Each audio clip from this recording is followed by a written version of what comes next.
बड़ी परेशान करेला।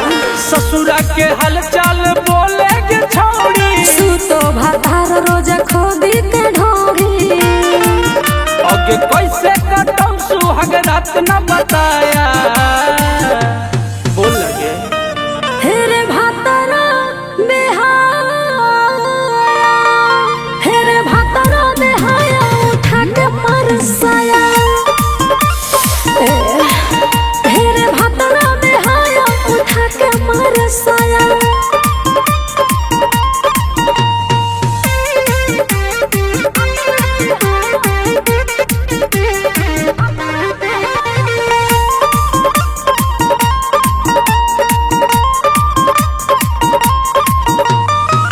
हमारा बतावे अपन ससुरा के हाल गे खा के विटामिन कौन फूल के लोगाल गे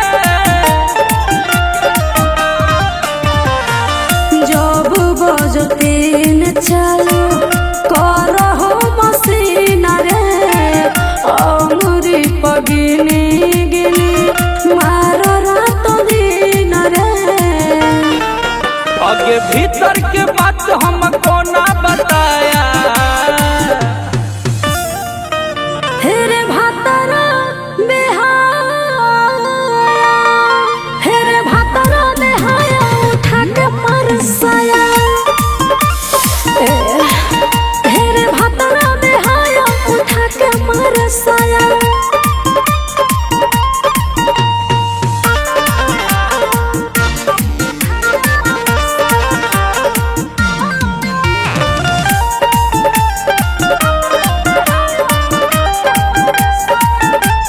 Mintu Sharma.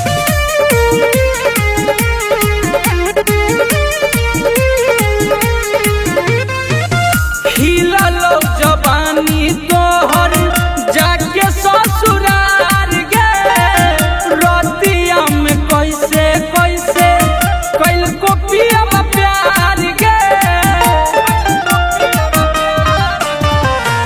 शंकर अनूप जैसन मिलल भतार रे देखी देखी सीन रोजे मारो लगातार रे।